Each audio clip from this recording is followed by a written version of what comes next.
Okay, welcome to the 25th episode of an Evolving Man podcast. Today I'm speaking to Theuns Opperman, who is a head teacher in South Africa.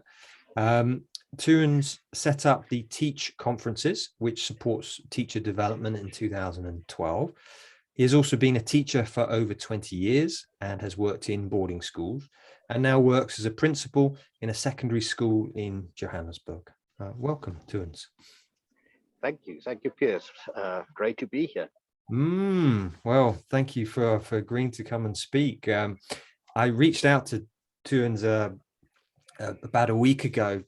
One of the listeners of my podcast saw an article you'd written, and I'll put that article in the description about duty of care. And I read it, and I was like, "Wow, this is great!" And I read quite a few of your blogs, and I was like, "Oh, yeah." So, yeah, I'm fascinated to hear a little bit about your own journey. What drew you into teaching and to writing that blog post a couple of months ago? Yes. Well, as far as being drawn into teaching, I'm quite the reluctant convert, or was many years ago. I never ever envisioned myself being in education. Always thought that I didn't have the temperament for it. Started studying initially studying theology at university, and then after about 2 years of that, realized that the church and I might not get along all that well after all. So started doing all kinds of other things, studying part-time, working, etc. Ended up running my own business, little coffee shop and guest house in Grahamstown in South Africa. That went belly up. Had to find a way to stay alive, and my wife was teaching at the time, and a position opened up at a school, also a boarding school environment, to say, well, we need a part-time English teacher. Can you come and help out? And desperation led to us doing it. And the first day I walked into a classroom, I just fell in love with it, with the kids challenging you, and you thinking you're perfectly prepared, arriving in the classroom and things going completely wrong. And I don't know, maybe I'm a sucker for punishment, but it just gelled with me. However, I then decided, okay, well, fine, maybe I can do this after all, and then got into a permanent teaching position at another boarding school, moved from there to a third one, and all the while also at the same time sort of moving into the managerial side of things. And I realized pretty quickly on that although I love the teaching and I love interacting with the students, there was so much around the teaching profession that really grated, and that didn't work for me. And so I got really involved, and that's partly why the Teach conference started. I just felt that we needed to do more to empower teachers to deal with this really, really complex task that they are faced with every day. We need to build a profile of teaching and all of that. So I got into that. Motivated me again to continue with teaching. So part of one of the things that really gripped me, when I started at my second school, very typical all boys school, lots of sport happening, but not much else. And I'm not very good at catching balls. So I couldn't find my niche in the staff on the extramural side of things. So I started getting involved in the pastoral care side of things. And I went and, I went and did some training on becoming a counselor, dealing with the boys, giving them a space to talk about their issues and so on. And that grew. And for me, that then became sort of a fundamental part of who I saw myself as within the teaching community then, both teacher and looking after the pastoral well-being of students. And one of the things that really struck me there in conversation in that space with students was how out of touch we were sometimes with who they are, with their realities. We think we know them, and we do to some extent, but there's so much more that that they need, that they then find when they come to school, doesn't speak to them, doesn't acknowledge that reality of theirs. That could be one of a million things, but just our language didn't meet. We didn't speak the same language fundamentally. And I think that's always been the case, but it's becoming more and more of an issue. And again, in boarding schools specifically, where these students are there for so long without any other grown-up guidance, that we really empower teachers to be able to do this well, to do this properly, to give that kind of support. So, roundabout way, how I ended up in education, and what my focus there has always been. The podcast, the blog that I wrote that you referred to, actually, it happened recently. And if for those people who will be reading my blog, I make reference there to a local podcast with the name My Only Story, which was run by Dion Wiggett, or made by Dion Wiggett. Now, he's a journalist, and his field of focus, if you will, has always been on predatory behavior, students at risk, or children at risk. And then he became aware there was a really tragic incident a couple of years ago where at one of our elite schools in South Africa, boarding school, a young student committed suicide. And he got in touch with the father of the student, and one thing led to another, and he decided to build an entire series of podcasts around that event. And it was really tragic. And what came out of it basically is, according to Dion Wiggett, that there was a failure of duty of care on the side of the school. Had there been more proactive measures around caring for students in a boarding space specifically where they are incredibly vulnerable, this might not have happened. That's his conjecture around it. I read that by that time I was already out of a boarding school environment. I was in Johannesburg, already head of a day school. That kind of reality had started fading for me. I was involved in that on a daily basis. And initially, I resisted the urge to respond. But my own children who went through boarding schools, not as boarders, they attended as day scholars because I was there. But then also friends of mine with kids in boarding, or people who just wanted my opinion, kept on asking, now, how is this possible? Because listening to that podcast really is incredibly traumatic, especially if people have gone through any level of abuse themselves. Listening to it is it comes with a trigger warning for good reason. And so, because, and especially my daughter wouldn't leave me alone. She kept on, asking me, but why, how? You're in management, you sat there. How can this be allowed to happen? So that sort of forced me to then write.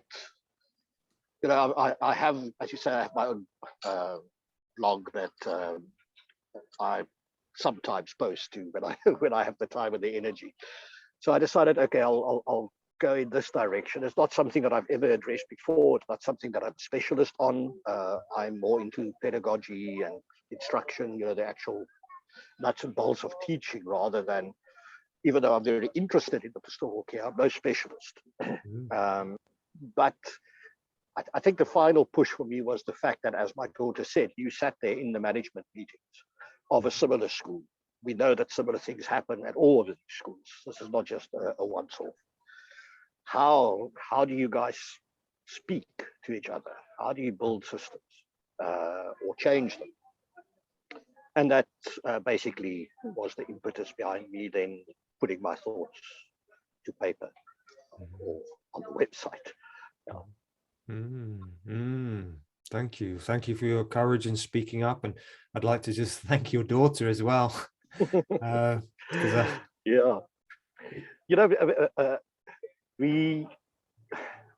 what really struck me, and I think one of your other presenters on one of your previous podcasts, might have been Joyce, said, another reason why we're very nervous about writing these things down is, South Africa, private schooling in South Africa is quite a small insular community. And you always think, if I were to say these things, I'll never find a job again. People will not want to come close to me. You become untouchable. But what I was really surprised by was the outpouring of positive feedback when I wrote that, both from past pupils and also from colleagues.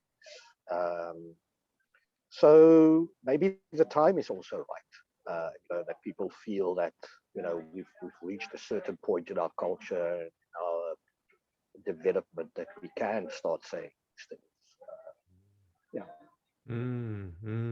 Thank you. Yeah, I was kind of messaging Joy today, actually, and I said I was speaking to you today, and I said I'm really excited because, like I said at the beginning, I've spoken to psychotherapists or people on that side. I've not necessarily spoke to the educator, so I'm really fascinated, because I notice, say, from my own school, I'm writing a book, and very few people have spoken up about what went on, even though it's been in the press, it's been in the media, and it's that thing of we don't speak up because we feel almost, well, one of the things I felt at boarding school is you don't speak up. It's almost like that ethos of silence as a child. And I wonder if that's the case, I don't know, with maybe teachers or the ethos of school, because I guess what I wanted to speak to you about was this duty of care. That article you said, mostly they put the institution first rather than the children first. So I think that is it's part of a very long history, and it's a complex picture. And the more I try to, I think part of the reason why I was also almost reluctant to start writing is because I realized that this is such a complex story. By condensing it into sound bites, almost, you're doing it a disservice. But you have to start somewhere, and somebody has to start unpacking. And as long as we realize, I said to my daughter when she started making very, like a teenager does, glib statements around, all the terrible things happening at this school. It's a terrible school. And I have had to, as a headmaster of a school, have had to deal with cases like that. Since leaving my previous school, in my new school, I've had to deal with cases like that. And I know, sexual predators and sexual grooming, the grooming that happens, it is so subtle. It is so incredibly insidious that prosecuting or following up or starting a case is incredibly difficult. And I don't want to sound glib or sound as if I'm saying, all these schools are just not doing their jobs, although most definitely we must do far, far better than we have been. I want to acknowledge the fact that this is really difficult and that this is really complex. However, it is not so difficult and so complex that it cannot be done, and it must be done, and we owe it to the children to do it. So that duty of care and putting the school first, for me, there are two sides to that. The one is the very specific British, almost, if I can use that term, sitting in South Africa. But the boarding school model that we are dealing with in the UK, in South Africa, in Australia, all the ex-colonies, basically, very similar. There, changes have happened in the different geographies, different adjustments, but the basic philosophy behind it all started with an almost a copying of a Prussian military school ideal, where you had to prepare the students to function on two levels in society. One is as good workers in the economy of the day, which was, very built around industrialization and construction and things like that. Need to follow orders well.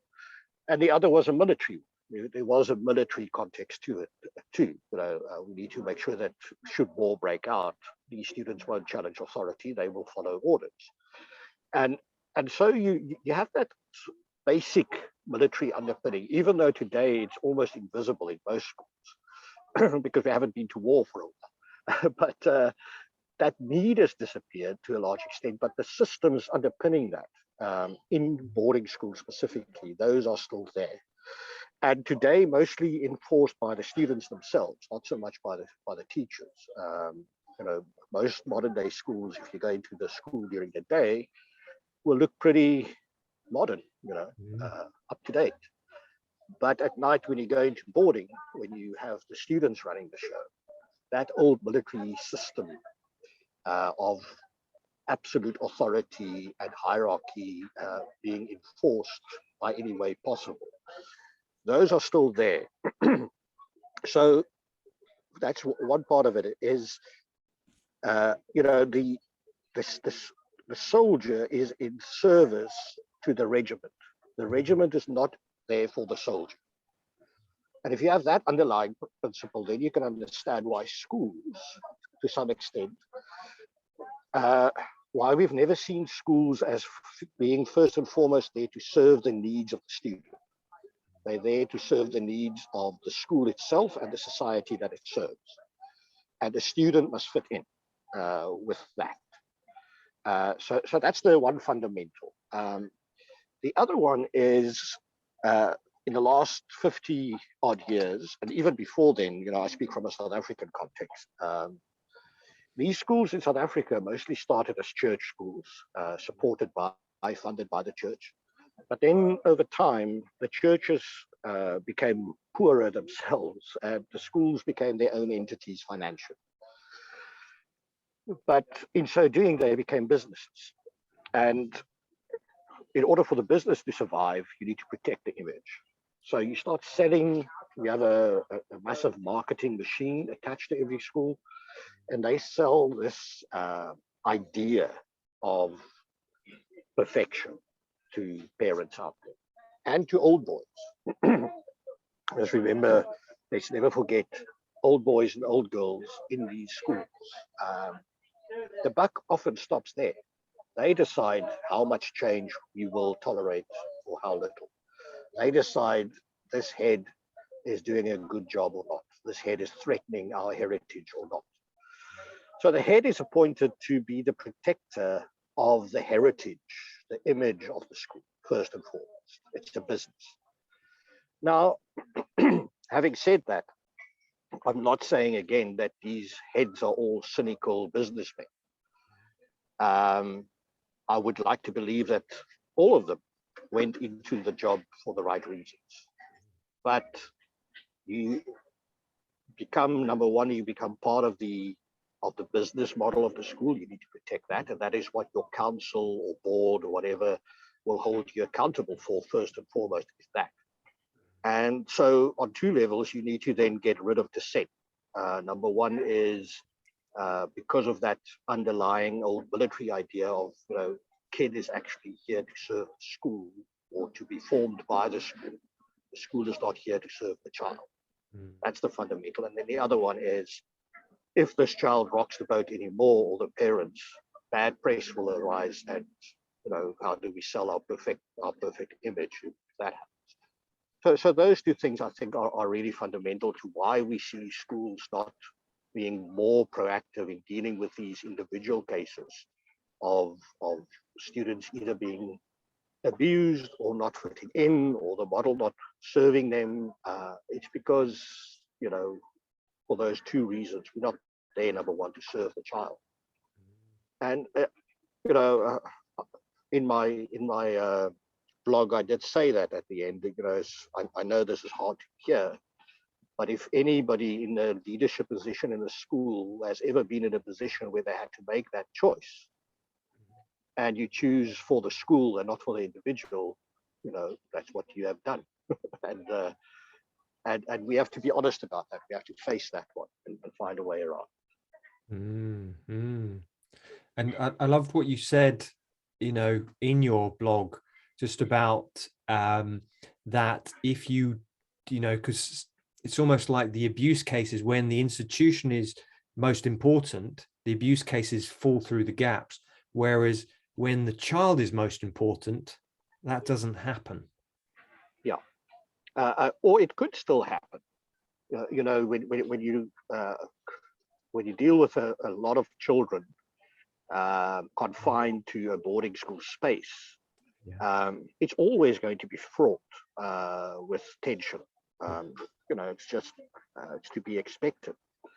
But I think we don't prepare ourselves or our teachers or our students properly to deal with the complexities of a boarding space. And I mentioned it at some point. I use the term that the teachers involved there to look after the kids. At the moment, there's this real sense that all of us, we are running out of bandwidth. Basically, we don't have enough scope in our days, enough time, enough focus time to really look after and care for these children. I think again, it was Joy who said, when you made a comparison between kids going to boarding and you see it as a privilege, off you go. Nobody looks after you, but when any other child gets taken out of their home environment, placed into an unnatural space, they get a social worker assigned to look after them. In teaching, and it's always been like that, but I think it's becoming a crisis now. There's the expectation that the teacher will be all of the above. Yeah. The teacher will be the parent, will be the social worker, will be the psychologist, will be the teacher, will be the parent. All of those things. And what is happening in South Africa, at least, is again because of that really competitive space that these schools are in. You need to get bums on seats. You need to get people with enough money to pay. So again, your image needs to be perfect. You need to have the best sporting facilities. Your teams need to beat all the other teams on the sport field. So we've seen an absolute proliferation of sports coaches, specialist sport coaches being appointed by these schools. And quite often, those people are then also used in the boarding houses. They are placed in a position of care in the boarding house, and it is sold as, oh, we're getting somebody to support the housemaster. So there's another grown-up in the room. Unfortunately, those sport coaches are not always teachers. They haven't always been trained to fulfill that role. And as we've seen in this latest case now, the boy who committed suicide, they are the perpetrators quite often.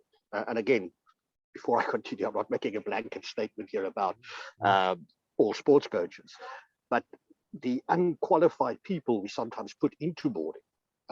You made the point earlier in one of your blogs, or one of your casts, that because there are so few grown-ups raising kids in boarding, kids coming from boarding are quite often still children when they're supposed to be grown-ups after school. They haven't been coached into being mature, being grown-ups.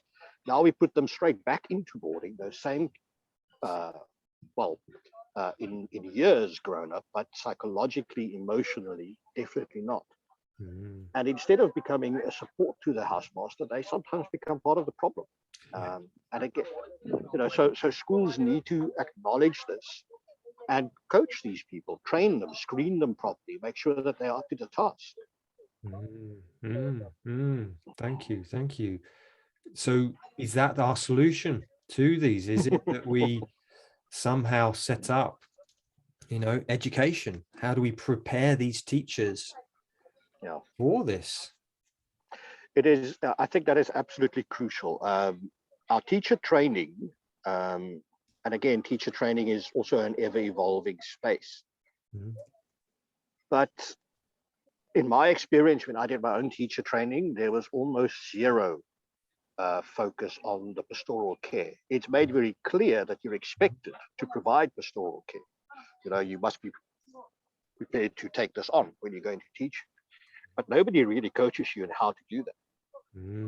And So definitely, I think in our teacher training, that is something that is absolutely essential, that we do far more of that. But then more importantly, also, when we appoint teachers or coaches or housemasters or school leaders for that matter, that part of the equation, that part of the job description should be interrogated in far more depth. Mm.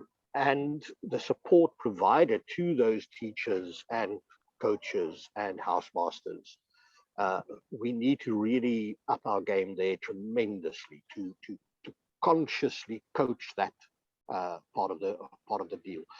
And also, we need to stop just adding to the burden of teachers. Yeah. We need to start taking something away, especially if they're in boarding, to make sure that they have the emotional capacity to provide that deep level of care that is required. And also to just see the warning signs. Now, Mm. again, on this particular instance that led to me writing this, there were plenty of warning signs that sometimes the housemaster involved saw and reported, and it wasn't acted on. Sometimes the housemasters, parents themselves, view this person who develops these, what turns out to be inappropriate relationships with children. They see them as the hero. You know, Yeah. but my child loves this teacher. He is so special. He makes extra time. He takes him out for a coffee, which he shouldn't. but uh, but we misread the signs because we're just too grateful. Oh, somebody's looking after this child. Somebody's looking after this group of kids. But instead of actually it being a healthy relationship, that is where things go so terribly wrong with grooming, you know.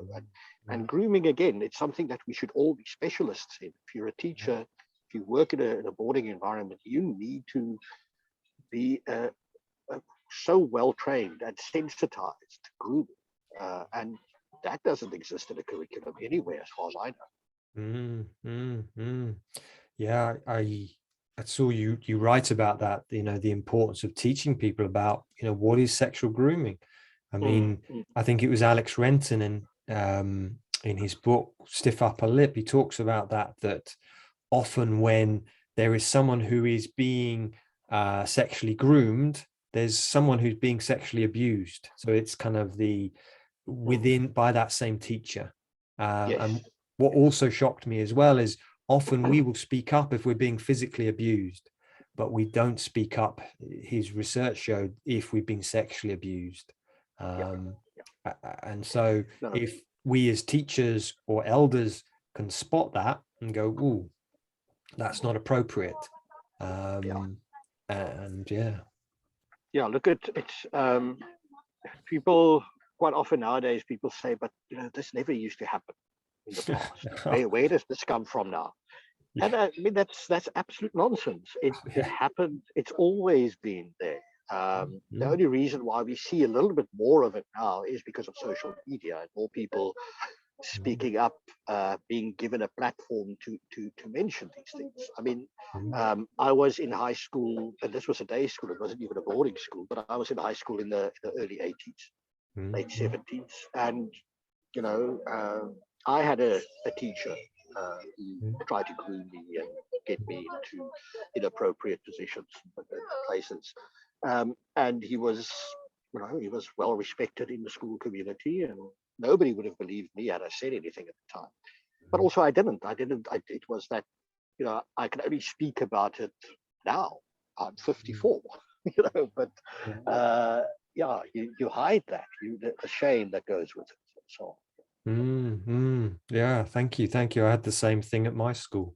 And I was speaking to one of the guys from my boarding house in our 20s after we'd left school, and I shared, and maybe even our 30s, about what happened. He says, "Oh, that happened to me as well." And you're like, Yeah, "I did it." And then we've yeah, heard recently he's now in prison, this same mm, teacher. yeah, Um, so yeah. And the one of the things that struck me, and I think maybe to try and answer the question that my daughter asked earlier, is what happens in those management meetings.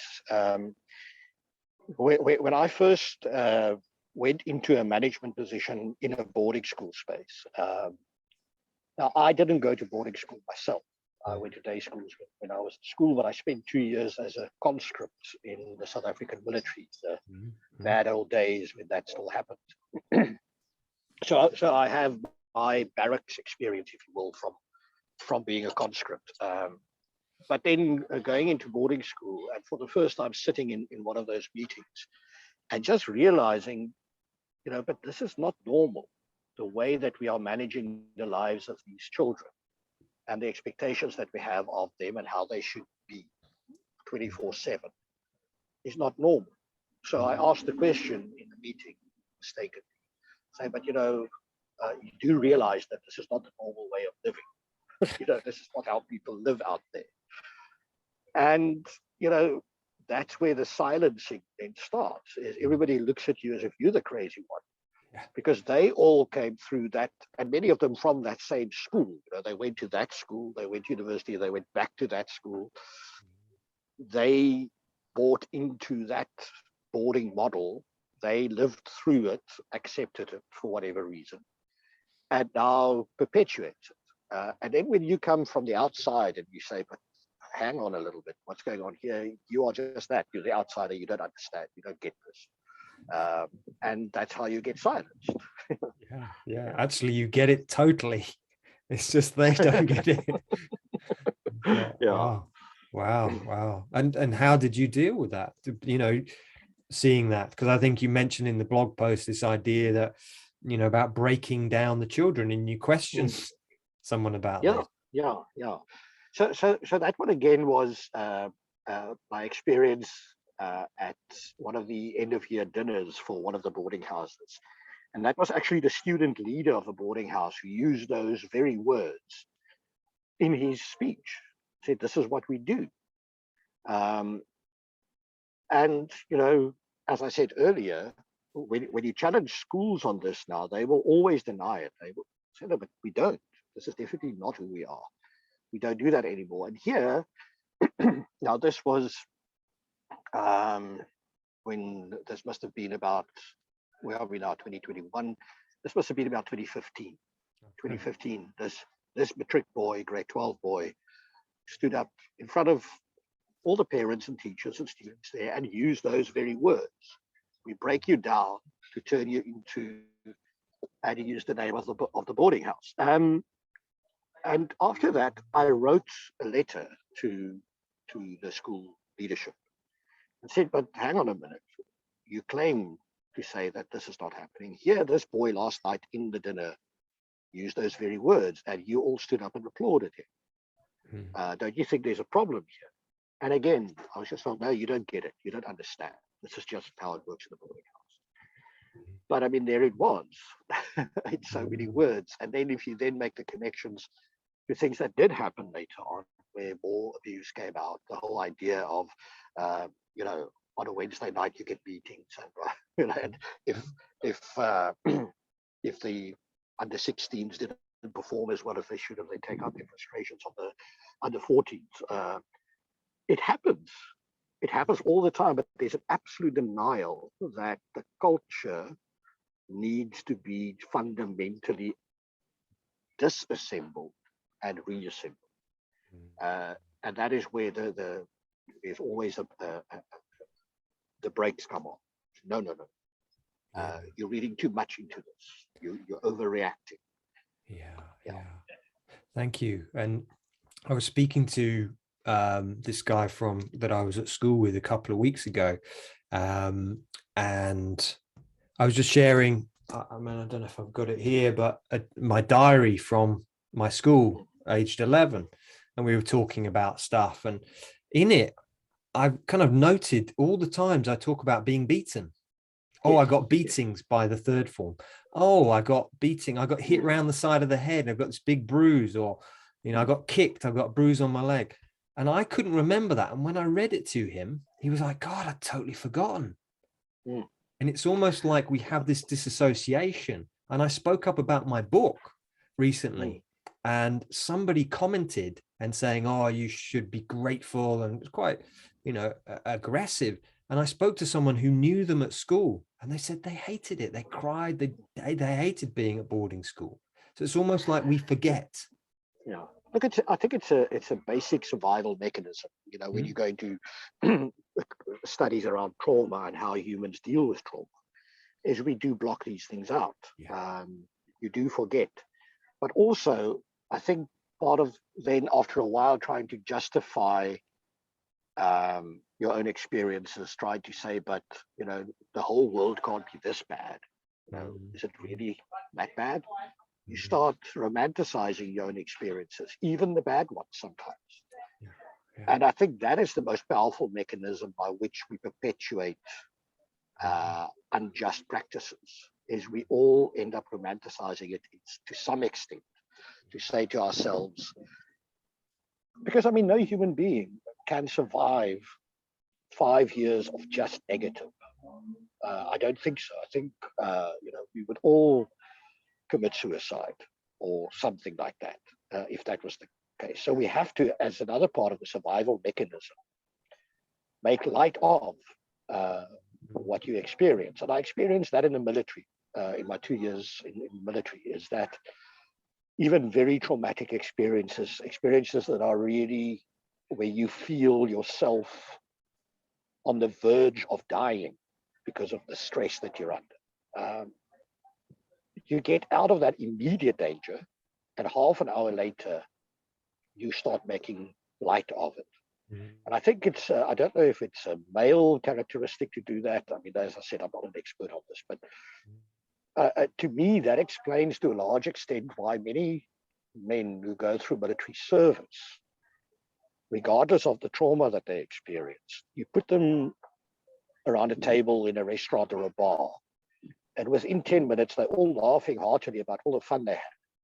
And they've all, either deliberately or subconsciously, you ignore the things that were really, really bad.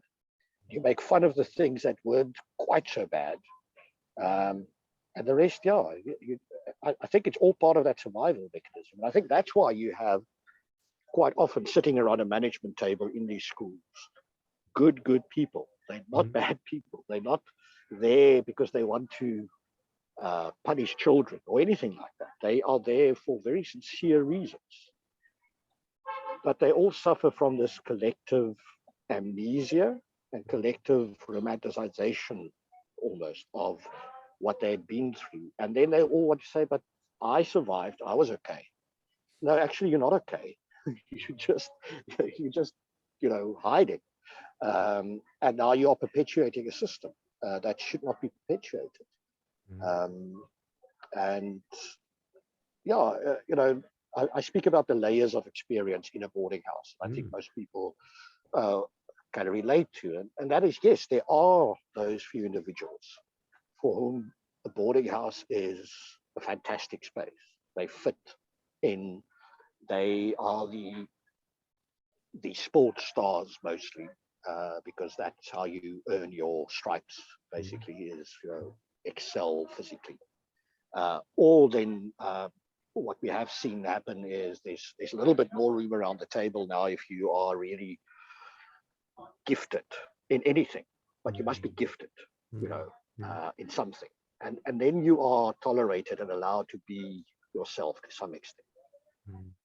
But anything other than that goes through the mechanism of making you what you need to be for that particular space. And any sign of not fitting that mold perfectly is dealt with in a really violent way, if you will, either physically or mentally, psychologically. And I think, in a South African context, maybe one of the reasons why it still sits so close to home for me is that in even some of our university boarding spaces, we still have that. I went to one of the really good universities in South Africa after my military service, and look forward to now being rid of, finally, a school system, a military system, now going to an intellectual space where I can now become. And only to find that the boarding system at the university was just a continuation of the military system that I've just gone through. Again, you're being initiated, you are green, you are a first year student, therefore you mean nothing, and therefore we have to break you down to build you into a good citizen of this boarding house. Same story. I could not believe it. So it's really deeply ingrained in our psyche. It seems to do this to each other, for the life of me, cannot see why, and why we are so sensitive about stopping it. Yeah, yeah. Thank you. So the question is, then how do we, from being on the management, having seen this, how do we change this? How do we bring, break the romanticization and bring healing really to these institutions? It's I honestly don't have an answer, but I think, as with any healing that needs to happen, and I mean, I think you will know far better than I do. Healing can only start when you acknowledge that you are hurting, or when you acknowledge that something is amiss. And you need to be incredibly honest with that. It cannot just be, oh, well, yeah, I was nasty to my wife the other day. Maybe I should try and do something. Well, that could be one of the first signs, but you have to dig far deeper than that. And then you have to have the courage and the honesty to actually face, number one, what happened to you from external sources, but also how you yourself contributed to where you are now. It's that level of honesty and openness and sincerity that we need in this process. Now, the school where where this whole story started, with Thomas Kruger, and the tragedy around him, have now, since the podcast that exposed all of this, have gone ahead and instituted a commission of inquiry to now external, independent, according to them, commission of inquiry, to look into what led to it, what can be done, and how can it be changed. And they were very vocal and public about, this is now, we're going to do this. And then they go ahead, and again, the commission of inquiry is closed, and the council of the school will decide what, if anything, will be made public from the commission of inquiry. That's not honest, open introspection, conversation. Where some other schools, also mentioned in that same series, have gone about and done exactly that. They have opened up the process for public participation, public view. They ask for feedback, they ask for input, they ask for guidance in a humble way. And until organizations can start becoming that accountable, schools and their governing bodies, and that humble, you need humility to own up to these things. The other thing that I think, because there are parallels, I said earlier, most of these schools started off as church schools, and even though they are not really run by the churches anymore, all of them still have a very active participation from their founding churches. And given the history of the church, particularly the Catholic Church, but other churches too, in similar cover-ups and struggles with identity and changing of culture, around abuse, etc. One would hope that the churches would start playing a far more active role in this, in helping guide this process, being facilitators. But so far, it's been very quiet on that front, as far as I can tell. But it needs a community input. And I think, and again, something that came out of some of the discussion on your blog post, is the complicity of parents that need to be addressed. The parents are either willfully complicit, to say, you will go to this institution because I went, and your grandfather went, and your great-grandfather went, and it turned us into men. That myth of you have to go and suffer through the same things that I suffered through, so you become a good man. Meanwhile, you become the worst kind of a man because that's your training. But so you have the actively complicit parent like that, but then you also have the passively or even unawares parent who believes sincerely that things have changed. This doesn't happen anymore. The space is now a more humane space. I can send my child there. Surely they don't still do whatever it is they used to do in my day. Mm. And unfortunately, that quite often is not true. That things have not changed to any significant stretch in the boarding house. So parents need to become far more, play an activist role in the well-being of their own children. To say, well, if I'm going to send you my child, if my child is going to go to boarding, because in reality, there's no good reason for boarding schools to exist anymore. In South Africa in the past, you had very good reason because you only had a few schools, few and far between. You had parents on farms hundreds of kilometers away, no transport. So you had to send your child to boarding school. And there was a good reason for it. None of those reasons exist anymore, really. So if you now send your child to a boarding school, you have to have some really good reasons to do so. And I think it is your duty then as a parent to investigate that school and demand that if changes need to be made, they must make those changes. Do not assume that the school will always have the best interest of your child at heart. Sad as it is to say that. And again, not because of any evil intent, but just due to oversight or lack of growth in the organization itself, or purely lack of pressure. Some of that has already started happening. Parents would come to these schools and go and visit them, walk through the boarding house. The boarding house would look a little bit iffy. Parents would say, well, I'm not sending my child here. The bedding looks old, or whatever. And then the school would very quickly go and make those cosmetic changes to meet the needs of the market. So we have to change. The market is now different. Mothers don't like their children in Spartan surroundings anymore. So now we need to pretty it up a little bit. But we don't see the Spartan atmosphere, no matter how beautiful the curtains might be, or how big the big screen TV in the playroom might be. That we need to insist on changing. Thank you. Really powerful. Yeah, I'd not really looked at the parents, and it's interesting how someone made the reflection, I think on one of my podcasts, this idea that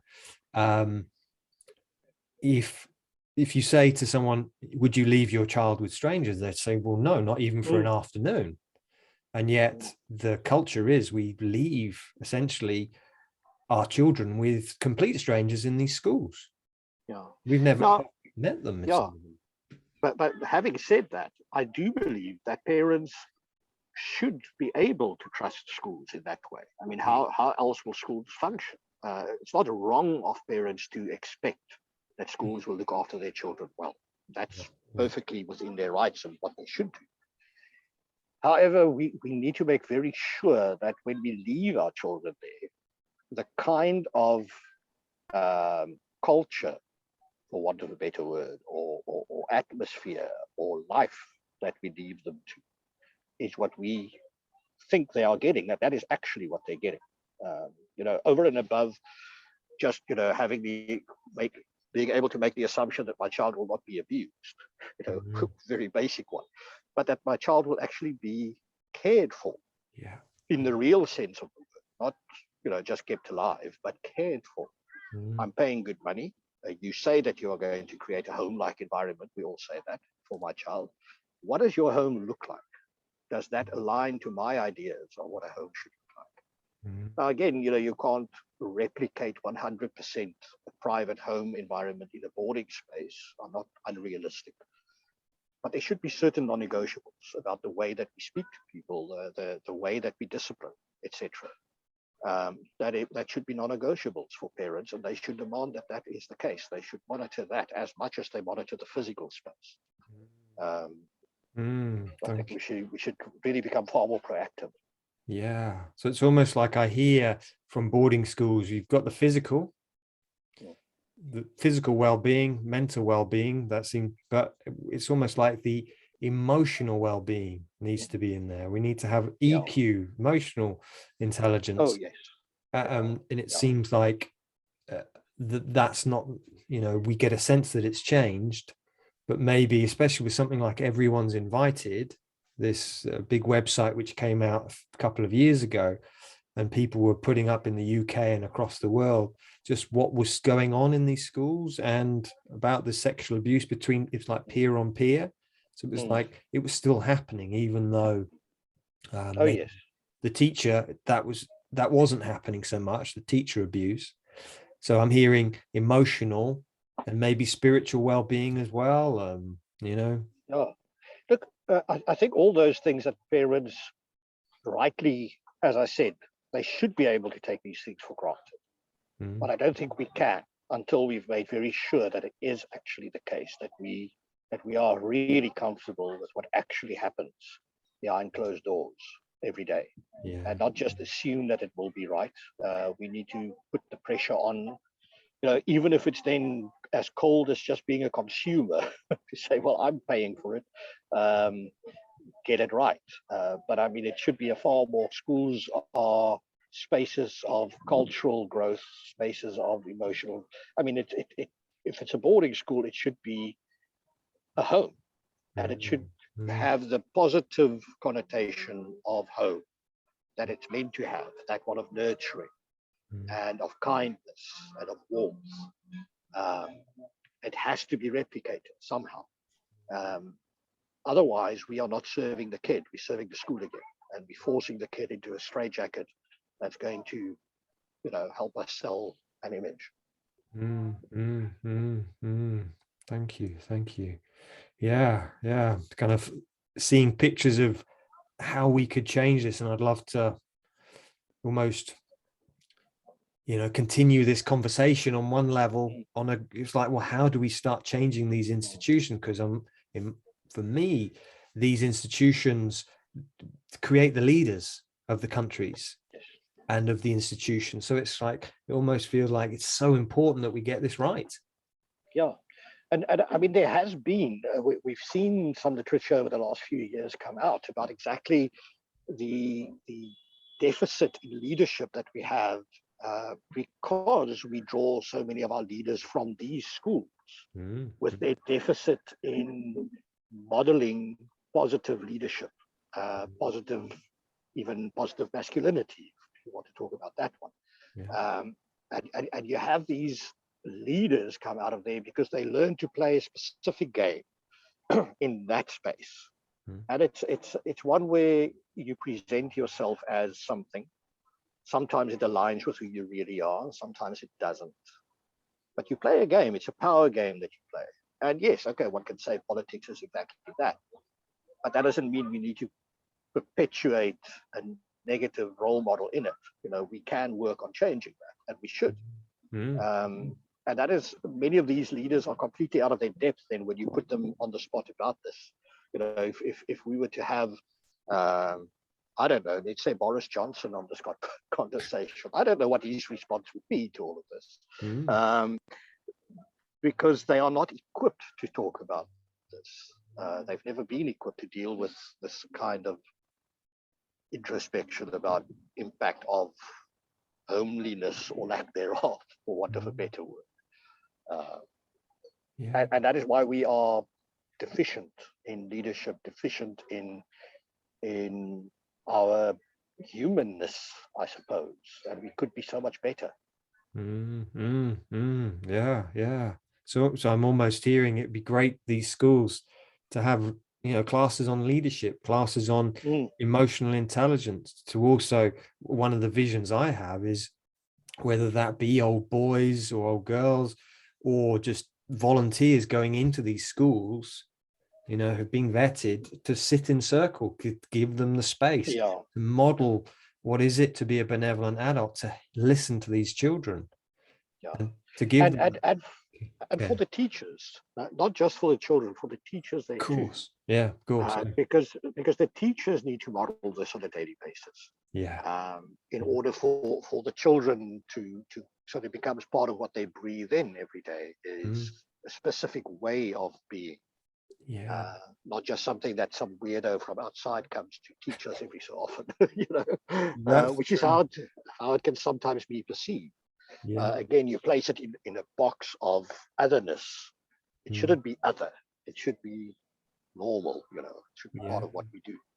Yeah, and I love what you say in one of your blogs. I think it's from last year, saying about that teaching for you used to be this closed, that you just trusted the teachers would get on with teaching, whereas your new teaching model of the school you're in now is no, it's glass walls, so I Yes. can see what you're doing, help you, and that's my role in leadership, is to support you be the best teacher. Yeah. And the interesting thing with that is, I came from a very traditional private school when I went there, when I went to my new school. And I took one look at this and I thought to myself, this is impossible. You can't work like this, because I've grew I grew up in a space where you close the door, and what happens in that is it's a sacred space for that teacher and that class. And if that is what it is, yes, all good and well. But quite often it's just a closed space with no supervision. And to then see if you deliberately rebuild a culture in school to accommodate this way of doing things, how absolutely normal it becomes and how quickly, and how people then start using the strengths of the system to grow themselves. Mm-hmm. Whereas my first reaction was, no, can't be done. And I think the same thing with us trying to get boarding schools to change their fundamental assumptions about what they are. It can be done. You just need to have the leadership will to make it happen. It's not something that is out of reach. It definitely can be done. Yeah, well, if there's any way I can support you with changing the system over there, and hopefully over here, we can do the same, seeing these institutions as a great gift. And it's like Yes, taking them up a next level. That, yeah, you're brilliant at what you do now. Let's take it up a notch. absolutely, absolutely. And to avoid that, the first reaction when you start asking these questions, as I said right at the beginning, is you're trying to undermine who we are fundamentally. Uh, yes and no. I'm trying to undermine the way you do what you do, but not what you are necessarily, because I still believe that these can be places of absolute excellence. They have the gift of the wonderful infrastructure that they have. They have the gift of resourcing, and used positively in a new space, they can, perpetuate their legacy for many, many years to come. But South Africa especially is politically a volatile space, and my fear really is that if these schools don't really fundamentally start looking at who they are and how they do things, they might not have a legacy for much longer. If they want to build legacy, they really do need to grab this bull by the horns, I think. Yeah. Thank you. Thank you. Wow, I've really enjoyed the conversation. We've been talking about an hour. Is Oh my there, goodness. it goes quickly, doesn't it? I Yeah. probably could talk for another hour. Is there any last things you would like just to share to draw it together? I'll put the link to your podcast in your blog in the bottom, so people can go and read those. Anything you'd like to share? I really think, two things. The reason why all of this started, we mustn't forget, is because of a tragedy that happened. And I would really encourage people to go and listen to the original full podcast, hard as it might be, around the story of Thomas Kruger and what happened to him and how it happened. So when you place the link to my blog there's a link to the original podcast called My Only Story. Yeah. So really, and I think the way that we can support that from not happening again, or from not happening as often, or for those reasons at least, is to really then have these conversations with the aim to create a space where children will not feel that vulnerable in schools, that they become victims of predators, that they feel so alone that they feel that there's no way out for them. I think that should be the focus, not our own politics or our own sense of insecurity or whatever that might be, but the reality of the tragedy of lives lost due to a system not being friendly to the needs of children today. And as educators, then accept the challenge Yeah. to make it so. That to me is really what we should do. Thank you, Theuns. And just a proviso, just to say that I've listened to some of those podcasts, so those people are listening. They are, quite full on, and so if you've had sexual abuse, please be aware that it's quite explicit with those. But yeah, thank you. I will put links to those, to My Only Story, to your blog in the bottom of this podcast. And yeah, I really thank you for coming today and speaking. I feel I've learned so much, and it feels really useful to see different side. It's given me quite a lot of inspiration to see how we can approach these schools and start changing. I was also similarly when watching some of your podcasts, the similarities that we have across the world, same needs that children have, that we need to find a way of meeting, and a sense of relief that the conversation is happening. And I hope that strength to you and your contributors, and that we can create a space where we can facilitate this process of positive change. Yeah, it's very exciting to see it happening. But I know, we sometimes get very frustrated with how slowly things change. I suppose that's our challenge, is to deal with our impatience. Well. Yeah. I had that, I think, last night, feeling a bit like, I can't do this. So I have that. So, but thank you so much, Theuns, and have a wonderful holiday and Christmas period. And yeah, if I can support in any way, then please do let me know. Okay. Thanks, Piers. Take care. Bye, everyone. Bye.